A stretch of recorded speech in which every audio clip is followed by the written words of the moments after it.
This is the Sony 50mm f1.8 lens. It's pretty sunny outside.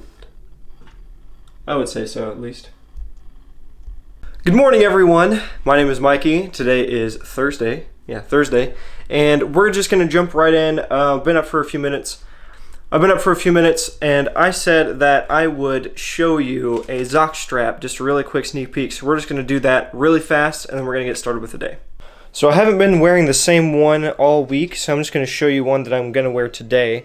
So they all come in this little bag right here, and it's just a normal Ziploc bag. It says Zox on the front, and then it has this little quote. You can pause it here to read it if you want. So the card says Mahalo, and that's what it says on the inside of the strap too, right there. It says Mahalo, and each of them are made of this fabric that's stretchy, you can see, and they're all numbered, and this one is number 820 out of 2000, so the 1 in 100 are a little bit more rare. And this has a really nice design with words on the inside. That's on every band. It's double-sided. Words are always on the inside. And then this is the outside, which looks amazing, kind of gives you that Islander feel. And then each of them comes with a card and says the name too, but then the back has a quote, and this is the underlying meaning of every card. It says, "Every day we should give thanks for the blessings we receive from the largest to the smallest." So I really like to wear Zox for this reason alone, is that, you know, they all have their own meaning. So I like to live life to the fullest, and this is going to help me today to make sure that I get everything out of life that I can. So that's just my Zox. If you guys want to pick one up, there's a link down below. It just says Zox products, so you can go check out everything that they have. I'm just going to show you all the ones that I have for now. These are pretty much it.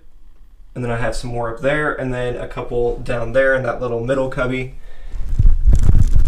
And that's all of them that I have, but I really enjoy wearing these. I like the message. I am going to end up selling most of these because I need money. Okay, so school's all done. We have a surprise waiting for us at home. I'm super excited for it. I can't wait to get home. I'm really excited for it, that's for sure.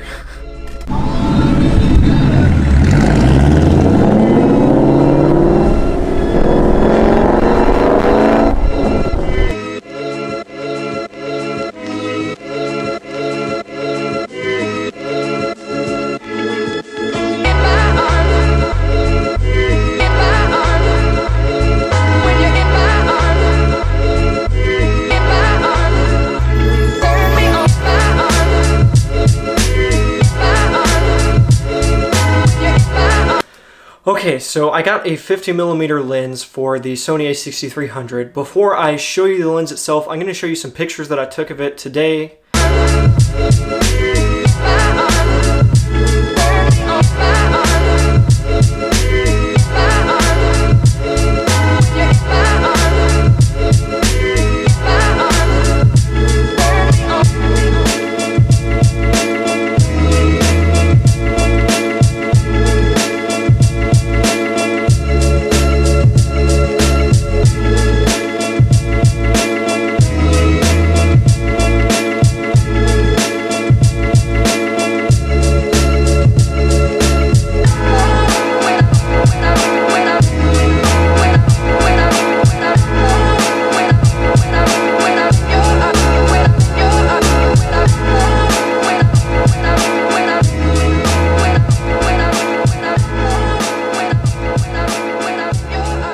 Is a farther focal range, so that basically means that it magnifies, so that way it can see about 2.5 times farther than this lens can.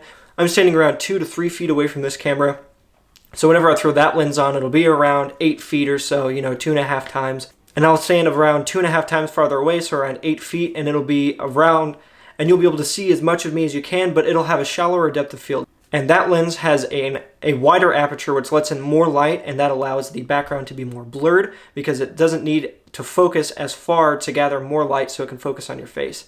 So that will make the background more blurry in any picture that you take. This is a 19mm f2.8. The lens that I got today is a 50mm f1.8. So the smaller the number, the shallower depth of field that you can get. So an f1.8 will be better at shallow depth of field than an f2.8. And that's because of the aperture. It doesn't need to, it is a lot wider, so that is why the number is lower, because it is a wider aperture to allow more light to get in. So before I was standing around 3 feet away from my face to the lens, and now it's around 8 feet, so it's pretty much 2.5 times, because that's how much the focal range changes. The other is a 19 millimeter, this is a 50 millimeter. So you multiply that by 2.5 and you get around 50 millimeters. So the difference in the millimeter size is that 19 millimeters is pretty close to what the eye can see. It transfers to 35 millimeters after you do the 1.5 times crop from the sensor, since it is a smaller sensor. Full frame around 35 millimeters. On that camera, it's a little different. You need to know the lingo to understand. So basically, it can see closer up while being farther away.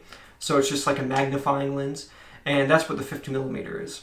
So now we're going to take a closer look of what the lens is. I hope you guys enjoyed the pictures. That will hopefully help you to decide if you want to buy the lens for photography. This is a little practice for video. You can see the shallow depth of field behind me as I move around. So I'm completely in focus. You can kind of see it might move to my hand and then back to my face. But behind me, it's completely out of focus. It's blown out and it looks fantastic. It looks really creamy. And this lens does, my other lens does let you do that, but you have to be closer to it since it is a wide angle lens. This one you can be pretty far away, around 10 feet, and still be clearly out of focus while your subject is filling up the entire frame. So I really like this lens. I can't wait to use it for more photography. Probably not so much video, maybe whenever I'm shooting other people, but I'm really excited to use it. Now we're going to check out the lens itself. This is the Sony 50mm f1.8 lens. So I don't have a box for this lens because I bought mine off of eBay. So I'm just going to show you all around this lens. I'm not going to have a box. I don't have any manuals or anything. There's no warranty included. I got it like $50, $75 off on eBay, so definitely worth it for me. It probably won't even break anyways, and if it does, then I still have my backup lens. So we're just going to get into it. On the top we have a lens cap, so we're just going to take that off. You just pull in the tabs and then you just take it off, and this just protects the lid. This just protects the lens while it's not in use, so you can see there's the lens. And then this is a lens hood, so it just goes, it can store right on here whenever it's not in use also. And it can pop off, and then you just flip it around, and then you attach it right on there, so that way there is no sunlight getting in from the sides. So you can have no lens flares. Generally, I don't use lens hoods because I like lens flares. They look really nice on photos. And then we have a cap for the back to protect the metal contacts and the back lens glass. So this is where it attaches to the camera and gets its autofocus from. And then this is the back glass, and then the front element. So it's the back element and front element. And then it says E-mount, f1.8, 50mm optical steady shot OSS. Then over here it is a focusing distance of 0.39 meters or 1.28 feet. And then it has a thread of 49 millimeters. So you would have to buy a 49 millimeter thread to fit on here as a UV filter. So if we look around the camera, it doesn't have a lot on here.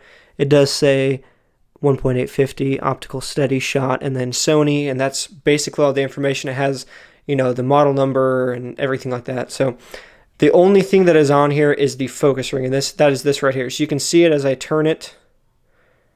That is the focus ring, and whenever you're on manual focus, you just turn this, and then it focuses on your subject, whatever you need it to focus on. I usually leave it on autofocus unless I'm shooting something for video and I don't want it to continually focus. So you just saw some shots, and this has just been an all-around view of the Sony 50mm lens. If you want to pick this up, I will leave a link for it down in the description. And that's pretty much it for today. That's all we're going to do to cover the 50mm lens. I hope you guys enjoyed it. I definitely recommend picking one up if you are a photographer or videographer that owns a Sony E-mount camera. Alright, so it's been a busy week with the lenses and me testing them out and showing examples of them, but I hope you guys have enjoyed it. You get to see a little bit of my work and how I like to photograph and take videos of people to make it look as shallow depth of field-ish, or do a little bit of slow-mo and show off a lens for you guys. I'm going to keep getting more, so I'm going to keep doing reviews. Not anytime soon, maybe months to come, maybe next year, I don't even know. But very, very far away. I might have another lens that I can review. I might end up renting lenses so that way I can know if I want to buy them, and I'll show them to you guys so that way you can help me figure out if I need to get that or if one I have now is better. So that's a much cheaper way to test it out.